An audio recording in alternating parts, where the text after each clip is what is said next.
currencies, just like the name implies. Right, so in the rest markets, we do buy and sell currencies in pairs because it's just you can't buy just one currency. You need to exchange one currency or another. Now, why do we do this? We do this for the sole purpose of making what profits, to gain financial freedom, to make profits from the market. And can you make profits trading, or can you make income trading the forex market? That is a very, very big yes. Yes, it is possible to make income trading the forex market. I mean, I do it. I make my income from trading this market, and you also can also do the same if you take advantage of the information we have to give to you in our sessions, in our courses, and so on and so forth. Right. So basically, in this video, like I said, we are going to be going over. I took a setup on Monday, which I'm going to be sharing, and how I took that setup, how it played out, what was the mindset behind the setup, what was the steps I took behind that setup. Now, why I'm going to be sharing this is due to the fact that I want you guys to understand that you can do this yourself. You can actually make income from this market, just like I said before. So I'm going to be going through the steps I took on Monday this week to get into a trade and make profits from that trade. So I'll be heading to the trading view chart right now, and I hope you all can still see my screen. Can you do that? Can you guys see my screen? Please, I will need a confirmation. Yes, sir. All right, so no problem. So I will continue. All right, so we had two setups on Monday. We had one on USD CHF, which is this currency pair right here, and we had one on USD CAD. Now, if you notice, if you look at my watch list, you see that I only have major pairs. Now, this is something I forgot to tell you when I was explaining what forex is. In the forex market, we trade, I think 28 to 27, should be around 20 to 27 currency pairs. Now, these currency pairs are comprised of the major currencies in the world.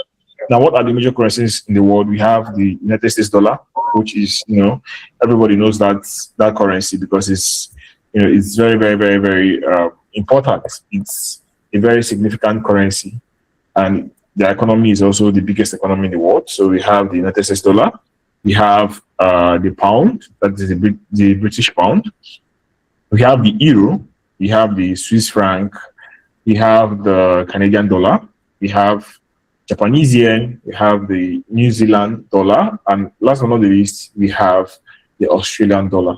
Now, these are 8 major currencies. If you count them in number, there are 8 major currencies.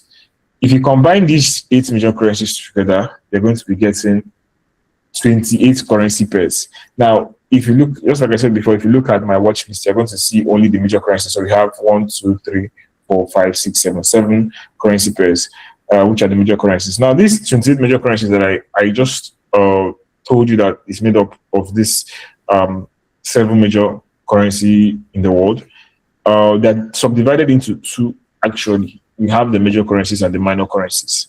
Now, it's actually straightforward. The major currencies is any currency that has the United States dollar in them. So any currency, all the whole currencies you see here are major currencies, and if you check, all of them have or are paired with the United States dollar. So that is why we just call them major currencies because of that. Then the minor currencies are currencies that are not paired with the United States dollar. For example, SNDJPY is a minor currency, AUDJPY is a minor currency, GBP, Euro GBP is a minor currency, right? So for me, I specialize in trading the major currencies. This is my specialty because at the end of the day, what people tend to don't know or don't understand is that the fact that we have 28 major currencies in the market doesn't mean that, the fact that we have 28 currency pairs in the market does not mean that you should trade all currencies. Like, you don't need to trade all of them. I've seen traders that just specialize on 1, 2, 3, or 4. Some specialize in trading one currency, and the master did to the extent that they are highly profitable trading that particular currency pair. And you also can do the same. The reason why I have 7 of them in my watch list is due to the fact that my trading model is it's flexible, so it allows me to trade 1 or 2 pairs at just one at a time actually, because uh these currency pairs, the major currencies are all correlated. So if one is going up, the other is going down. So I need to manage my risk and trade just one. So that's just it. Now moving on, let's look at what played out this week on the currency charts. So first of all, I'm going to start with um, United States dollar. That is the USD card, United States dollar, Canadian dollar. Right. So we had a movement or a setup on that particular currency pay on Monday this week, and it was a very very nice setup. I won't lie, it was very straight to the point. It did not, do fake outs or stop on. It just went straight to the point. So now, I'll go through the steps I took to get that currency or that setup actually. Now, I usually start my analysis from the higher time frames, which is the daily time frame, right? Because I'm a day trader. That means I aim to open and close trades before the end of the day. If you don't know about that, we have different kinds of trading. You have swing trading, you have position size trading, we have day trading, which I practice, we have scalper, right? So position and swing trading is quite similar, just a little bit different. The difference in them is just the amount of time you would hold position. That's the difference between both of them is the amount of time you would hold a position if you're practicing position size trading. Swing trading is basically holding trades for longer period of time. That is, let's say you hold a trade for 2 weeks, a month or so. Position size, you can hold trades for like 6 months to a year, depending on when you achieve your target.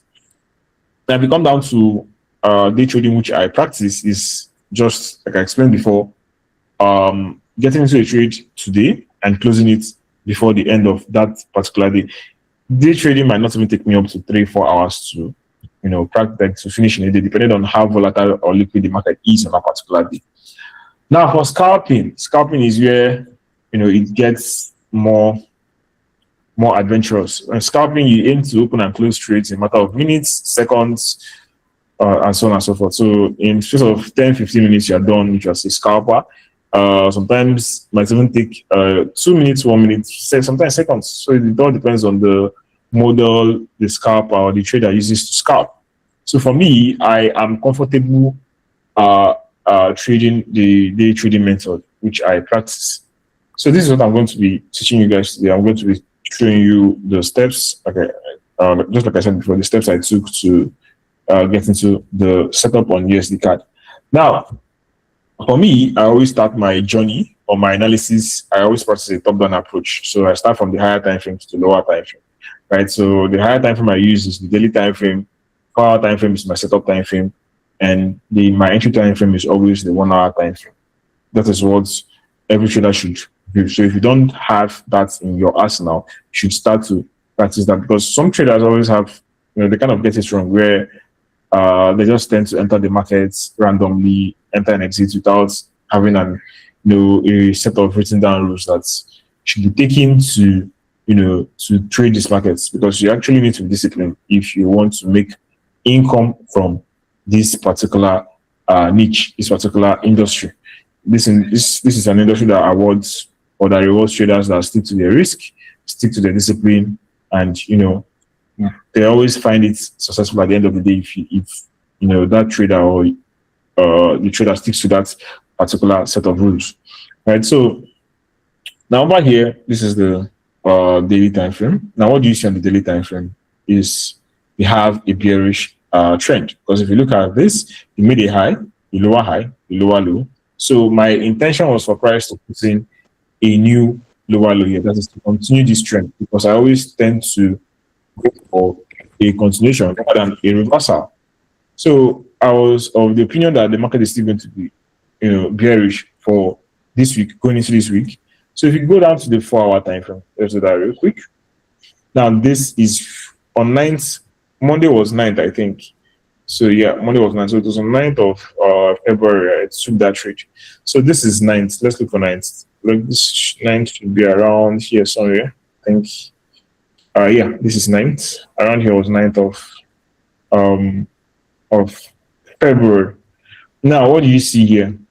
If you're conversant to supply and support and resistance zones, I actually use that on this street. Now, what are support zones? Support zones are, let's say, let me just make a quick explanation of what support and resistance is. Now, let's say the market is going up, right? It's because the market moves in waves, lower lows and lower highs, if it's an uptrend, and so on and so forth.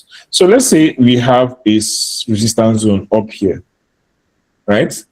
Now, what this does is when the market gets to this area right here, what this resistance zone does is it actually tends to keep price from moving upwards. That is, it tends to keep price from continuing the upward trend.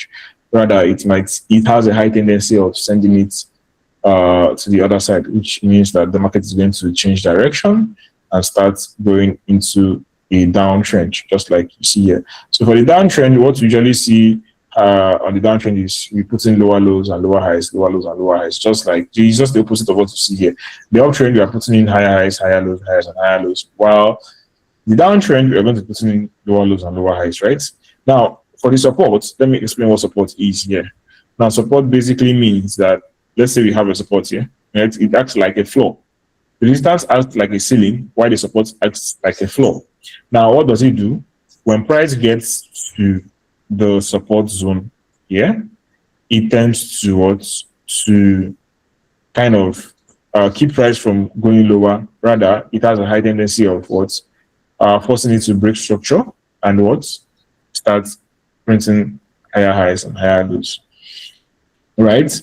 And while in an uptrend, we still have various areas of support. So this area here where price gets to and keeps on pushing up is can call that an area of support also, because for it to get there and it can't move away or move below that zone, that means that we have an area of support there. So it finds support here before pushing up. Or likewise for the bearish side of things, where we have a bearish trend ongoing, for the price to retrace and stop at this level, it means that there is a resistance zone there. So just like I said, the resistance acts like a ceiling, support acts like a floor. So that is essentially what support and resistance does in the market. Now you can see how I'm bringing these concepts together. I've thought I've explained the concept of time frames, that is the time frames, the top-down analysis, how to do that. From the daily, that is my own procedure. From daily, I come down to the 4-hour. Now, the 4-hour, this is where I look for this support and resistance zones. Now, for me here, that is for my own style of trading, I use smart money concepts, and that is what we teach here, the coin limiting. So smart money concept, we have specific zones or specific areas that on the chart that we do use as our support and resistance zones. Now, what are these specific zones or areas? We have, I'm going to be mentioning just two. We have the fair value gap and we have the order blocks. Now, I'm going to be explaining what a fair value gap and what an order block is. Now, let me take you to this area on the chart. Right? Now, you see how these candles are printing. So we have this 1, 2, 3 candle. Now, between these 1, 2, and 3 candles, let me zoom in a little bit so you can see it clearly. Between this 1, 2, and 3 candle, right? Do you see any space in between? You can see that the wick of this candle is overlapping with the wick of this candle. If you look closely, you're going to see what I'm saying. The wick of this candle is overlapping with the wick of the third candle. The first and the third candle, the wicks are overlapping together. So we do not have a fair value gap. When we have this kind of price action, we do not have anything in here. We do not have a fair value gap here. Now, a fair value gap is something like this, where you see this first, second, and third candle. Now we're using this as the first, this as the second, and this as the third. Now you see this wick of this first candle, and you see the wick of the third candle. I think that they are not overlapping with each other. Now that space between the first candle to the wick of the third candle is what is known as a fair value gap. And as you can see here, this fair value gap is what acting as a resistance level. You can see how price retraced to the fair value gap and what fell to below. And it acted as a resistance, kept it from pushing upwards and sent it back below. So that is one point of interest or Yes, that is one type of support and resistance zone that we use. You can also call it point of interest. Call it point of interest also. Now for the other block is something like this. Now another block in typically in a bearish trend is essentially the bullish candles, while in a bullish trend, the other blocks are the bearish candles. So as you can see in this example here, the other block here is this bullish candle here. This consecutive bullish candles here are what we refer to as the other block. And you can see how price retraced back into it and what kept on, it acted as resistance here, kept price from pushing upwards and what sent it back lower. So let me quickly look for a bullish example of another block. Now, like I told you, in the bullish trade examples, like now if you look at this is a bullish trend. The bullish trend, the other blocks are going to be your bearish candles. Now, if you look at this area here, we have another block here. Now, this is for I'm just showing you guys an example. So we have another block here, right? Now, what do you see? Price moves. After price moves away, what happens? Price comes back. It's not a coincidence that price retraces to where this bearish candle is and finds support. It's actually what happens in the market, which is why we actually use these zones as our support and resistance levels or point of interest. So as you can see, price retraces back into this zone. What do you see? It acts as a good level of support, keeps price from moving lower, instead sends it up backwards, right? So that is what the other block and fair value gap means. This is a example of a fair value gap in a bullish trend also. So you can see first, second, third candle, you have a gap in between those wicks, right? Mark it out, and what happens? You can see where price retraces into the fair value gap and what kicks off. So these are just examples of the of the point of interest that we use, or the support and resistance areas that we do use over here at Learnity. We teach it, we use it. I myself, I use these concepts. These are the concepts that we teach here because we are conversant with this concept. With this concept, we've really mastered it to a high level. So over here we're still on the 4-hour chart. Now the 4-hour, like I said, is where I look for setups. Now, how do I do this? Remember, on the daily time frame, we have concluded that we are in a bullish trend. Remember that we're in a bullish trend on the daily time frame. Now, with that in mind, when I come down to the 4-hour time frame, this is where the time frame alignment starts coming into play. If you have a bullish trend on the higher time frame, which is the daily time frame, when I get down to the 4-hour, I want to see, this is one rule I want to see. I always want to see the 4-hour in that same trend that the higher time frame, which is the daily time frame, is. So if the daily time frame is bearish, I want the 4-hour to be also bearish. If the daily time frame is bullish, I want the 4-hour to also be bullish. We have to have an agreement between both of these time frames. When we don't have an agreement with these time frames, that setup is potentially a low probability setup. That trade is potentially a low probability trade. So you need to, trading, you need to make most of, take most of the high probability setups, because those are the ones that are going to, keep you or fetch you money. Right? You don't want to enter into or get into trades that are, that are low probability. To kind of manage your risk, your capital, you should be only taking good quality setups. So now on the 4-hour, what do you see? You see that the 4-hour is also bearish at that period. Now, if you look at this area here, this was where I was looking at. So I was looking at this. We had this fair value gap here, right? So this was where price was reacting from, because we saw price retrace to the fair value gap. The fair value gap is now acting as a resistance level, keeping price from what's pushing higher. Because if price was to disrespect this, we also have another block here, right? This candle is another block, but price did not disrespect the fair value gap. It stayed in the fair value gap. So what we're going to be doing here is to wait to see what actually happens. Now, the 4-hour, I usually trade. Let me take you guys back a little bit. So in the forex market, we have different sessions. So we have the London session, we have the New York session, we have the Asian session. All right. Actually, we have 4 sessions. It's just that the Asian session and the Sydney session is they're practically the same. They're just the same thing. They usually occur at the same time, which is why I do not talk about it that much. We just generalize both into the same um, time time duration. So for the London session, that should start around I think 7 or 8 a.m. our time and ends around 5 p.m. or 6 p.m. our time. For the New York session, it starts around 12 or 1 p.m. 12 a.m. That's 12 p.m. or 1 p.m. Nigerian time and ends around 10 to 11 p.m. Nigerian time. For the Asian stroke Sydney session, that should start around that 11 p.m. our time till around 6 in the morning, at the 6 a.m. in the morning our time. So for me, that is what I practice. I only treat one particular session, and which is the New York session. That is why if you look at my watch list, you see that most of the players in my watch list are major pairs because I want to the pairs contain like the currency in them are paired with the dollar, which is active during the New York session, most active during the New York session.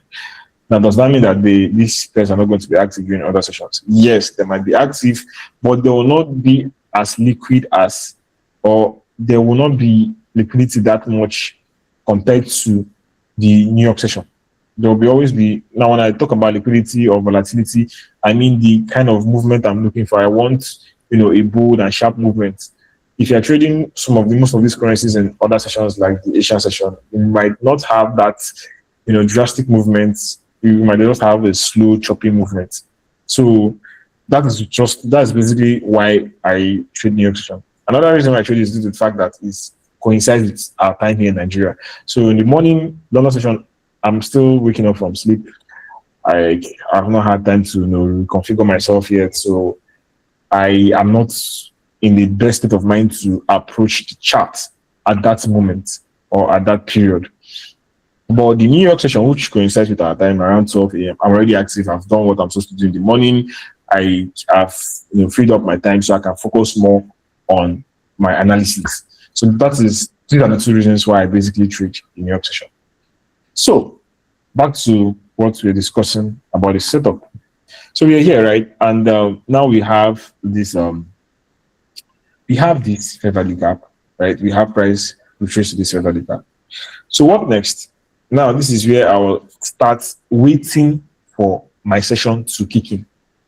Remember, look at when it came into this. It came into this at around 8th of February, which was Friday midnight. Because the market closes Friday night, then opens around Sunday around 10, 11, 12, right?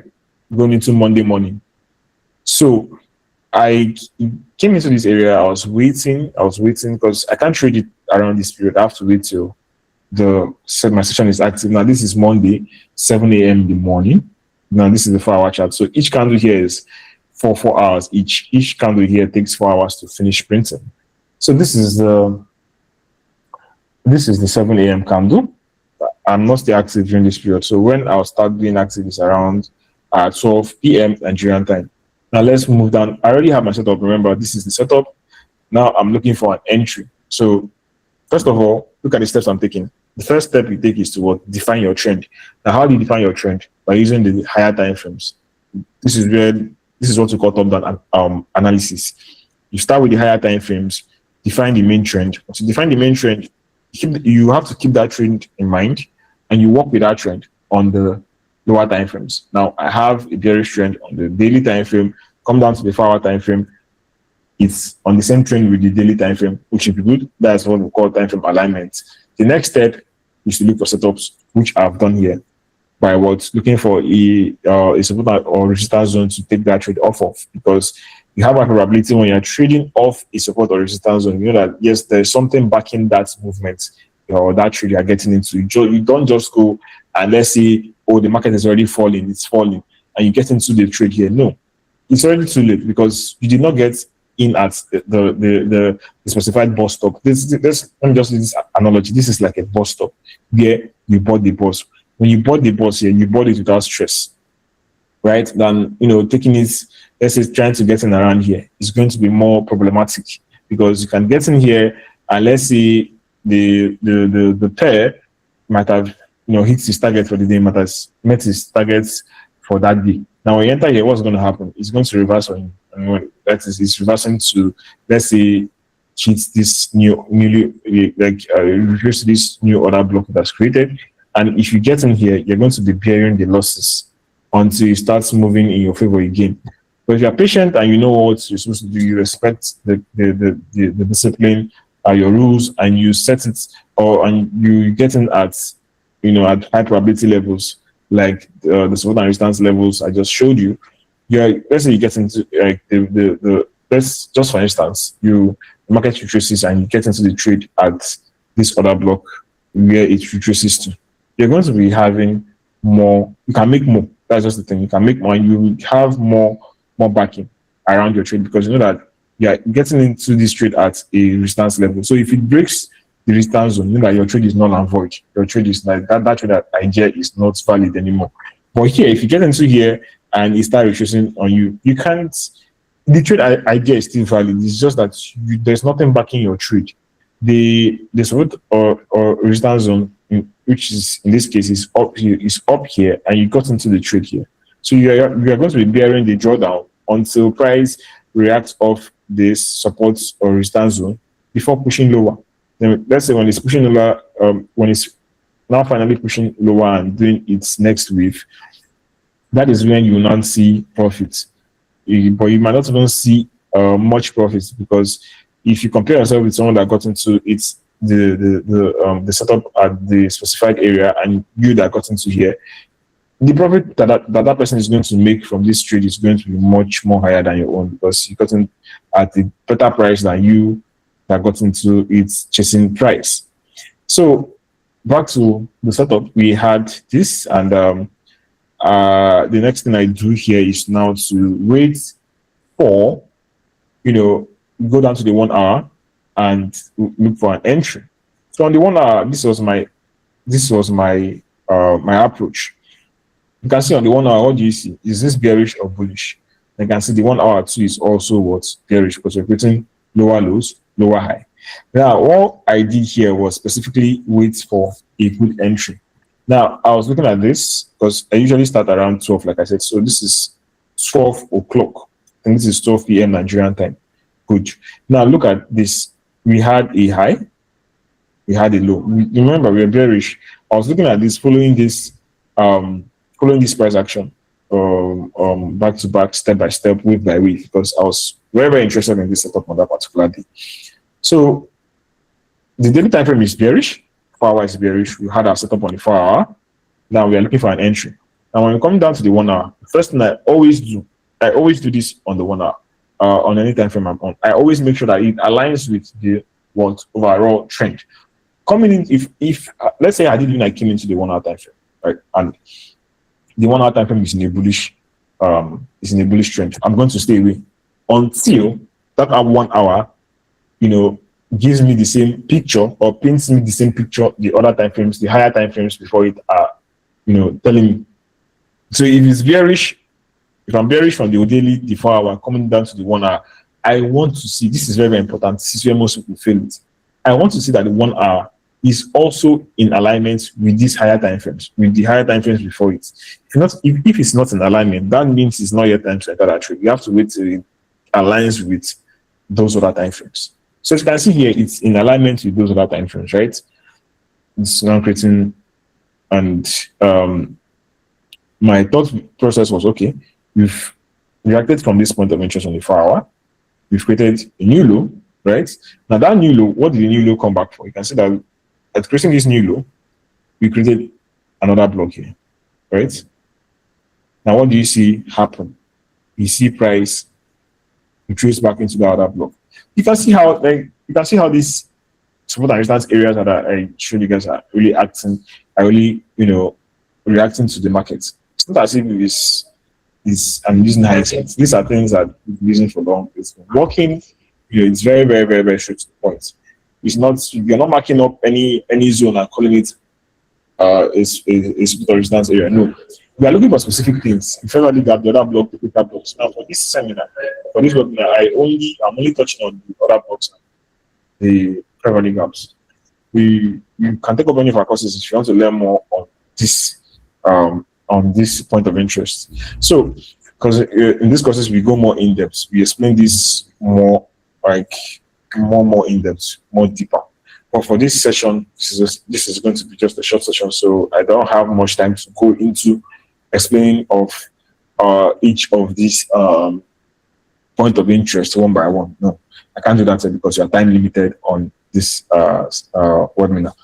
So going on, we have this what this we have this other block, and you can see that price comes back to that other block and it's reacting off of it. And this was around 11. So I have to wait to 12 because 12 is the 12 is the 12 is my that is 12 is the starting of the New York session.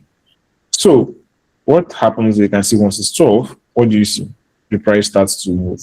Now this is what I was talking about, that volatility that comes into the market during the New York session, because you're trading you are trading a major pair which is connected to the United States dollar. So during that period, we usually have this kind of very, very sharp and liquid movement away from the point of interest that you're trading with, which is why I love trading the New York session, because it brings in huge volatility into the market. It's very, very volatile. So now, how did I get into this trade? I said, okay, this is 12. So the 11 o'clock candle. Now remember, we're on the 1 hour chart. Every candle here starts and ends in 1 hour time. So it takes 1 hour for one candle here to print. So seeing it move away from here, this was where it ended. Like this was where the 11 o'clock candle ended. So once the 11 o'clock candle ends, the 12 o'clock candle starts printing. What did I do? I just took my position size 2, because I just got into the movement. Here, immediately, it was 12. So this was where the 12 o'clock candle opened. So I got into the movement there. Then where did my stop loss go? I always use structure for my stop loss. So if you're looking at this, we had a high, a low, a lower high, a lower low. So before this low, where was the high? This high, right? So this is where I'm going to be placing my stop loss.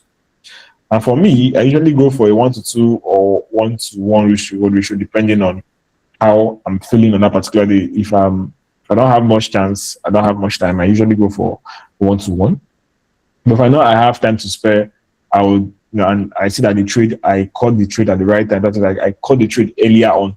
I can go for a 1-to-2. So on this trade, I was going for a 1-to-2 ratio, which was around this area. So this is where I got out of the trade. So you can see how we came from the higher time frame, step by step, from the daily time frame. Look at the trend. We defined the trend, the overall trend. We came down to the 4-hour time frame. We also defined the trend there. Make sure that it was in alignment with the 4-hour with the daily time frame. And also we started looking for setups. Now, what did we use to do for setups? We were using this support and resistance zones that we do use here, the parallel gap, the other blocks. Those are the zones that we used to look for our setups, because taking trades around that zone is very, very high profit. Like it has more probability, So this is why we do use these levels. Now, once we have our setup, what did I do next? I went out to the 1-hour time frame, waited to I went out to the 1-hour time frame, looked at what's happening there. So that okay, we are also in agreement with the 4-hour and the 1 hour on the bearish trend. So the next thing to do was to have patience. Now, patience, this is very, very, very, very important, because most traders don't have patience. What I needed to do at that period in time was be patient. I already have my rules written down. I know I do trade only in the New York session, so I have to wait for the New York session to start. So I had patience. I was counting down time, because I came to my workstation around 10-11 a.m. in the morning. I was looking at what was happening. I was waiting, and once it was 12 p.m. our time, I got into this trade around this area, around this zone.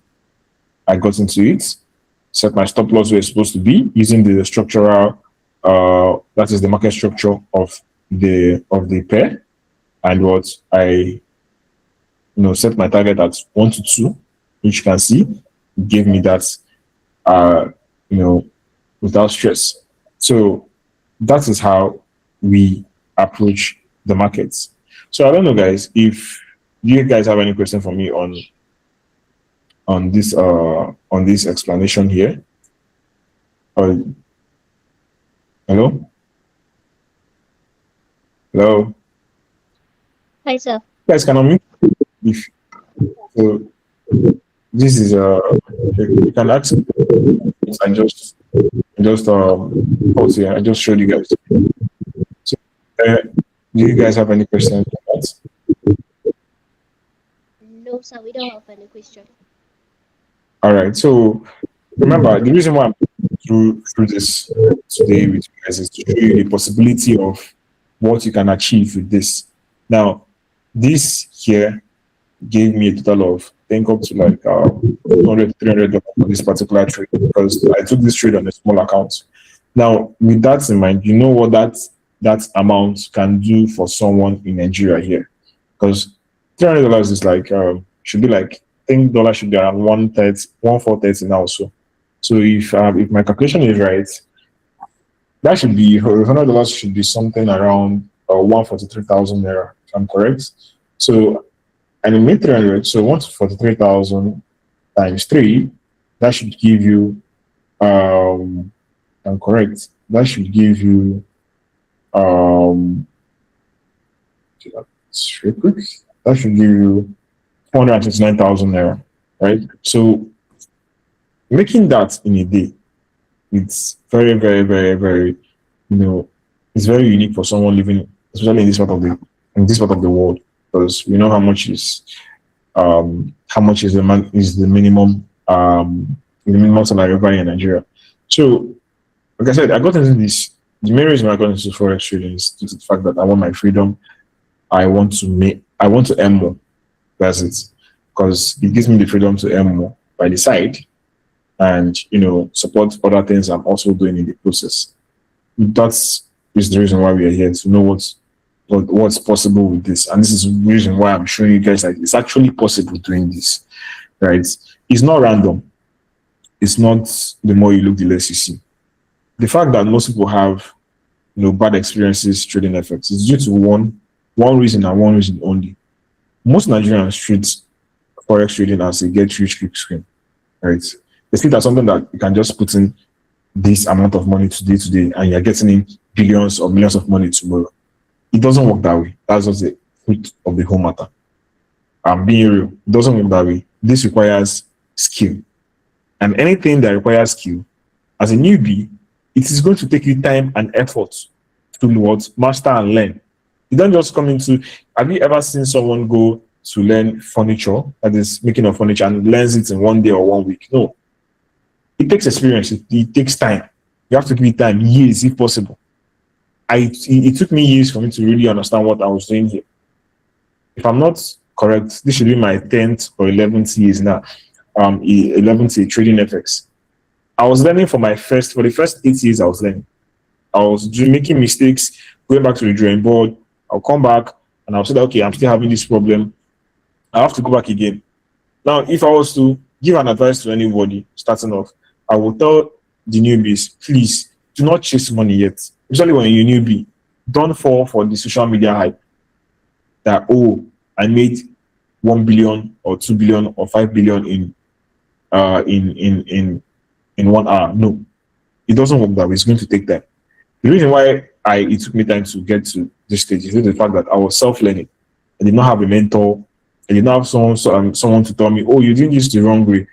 Instead of doing this, try this way. Don't do it this way. Do this. Okay, do this. I did not have anyone to tell me that. It was just me self-learning all through. Now, it would have been better for me if I had a mentor at that period in time, because like that is a mentor that knows what he or she is doing, that has a track record, that actually, does understand what they are doing, and not just the flashy mentors that we have here and there, right? Because that would have helped me shorten my learning curve. But actually, my learning curves from that 8 years to 6 months or highest a year, because I can, with what I've known, with my experience, my knowledge, I can impact it to someone within 3, 4, depending on the comprehension level of that person. I can typically put someone through between 3, 4, 5 months to a year. It won't even take up to a year if you know what you're doing. All right, so that is just the thing behind it. It's not the get rich quick scheme. It's going to take time and skill. It's a skill set, and every skill set takes time for you to perfect it, to learn it, to understand it, and make it your own. Because as a furniture person, let's say you go into furniture, when you finish learning, then you can go on your own. Make your own designs, make your own different from what you've learned. You learn the basics, yes. Then when you're done, you make your own designs and market it, right? Same way it easier in trading. When you learn the basics, you learn the support resistance and everything, all the whole components that you need to know. Then you can learn on your own. You find the kind of trader you want to be, the kind of personality you have, because not everybody is going to be okay trading, practicing by day trading. Some people would love to hold trades for much longer time to squeeze out more profits. Let's say you can become swing traders. So when you want to become a swing trader, probably you're going to have to do some tweaking to to your system to accommodate your swing trading characteristics. So you're going to be different from me. Right? Even though you learn from me, you're going to make your own way. Do your own thing, come up with your own model that's going to be kind of different from what's from mine. So that is just it. So the main reason, like I said, why this we have so many bad reports about FX is just the fact that people don't know what they're getting into. And being in Nigeria, where most people are negligent of where they're actually putting in their money. Everybody wants to make it today. It's possible, sir. No. They'll just give someone or put in money where they're not supposed to put it without doing their due diligence, and when it's gone, they blame FX. Meanwhile, they're supposed to blame themselves for making a bad decision, because that is a bad decision. You don't just put your money somewhere you can't explain it into what you do not actually know what's going on there. You can't explain it, you haven't learned it, you just saw someone do it and it was flashing to you and you decided to, oh, let me try it, let me use the signal, and you're back to square one. So that is just the truth behind it. But if you choose a part of, okay, let me do my due diligence and look for someone or a mentor or company that actually teaches this and knows what they're doing, like Learnity, then you are actually helping yourself, because you're going to be learning you're going to be learning from the best of educators that we have here. You're going to be learning this and so many other concepts that we have in store that are profitable, because most of our educators, in fact, all of our educators here are very, very, we all walk the walk and we talk the talk.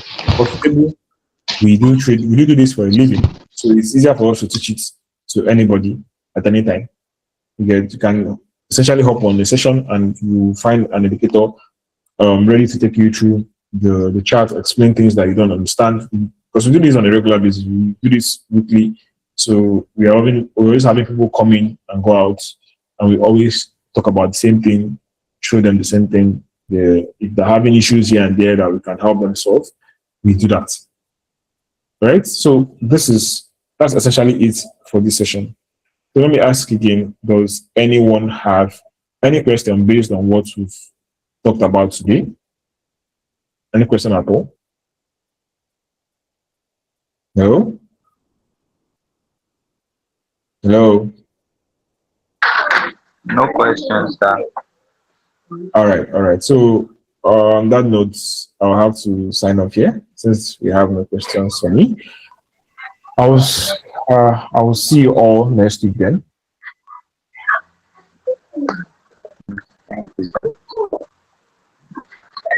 You can leave the meeting, guys.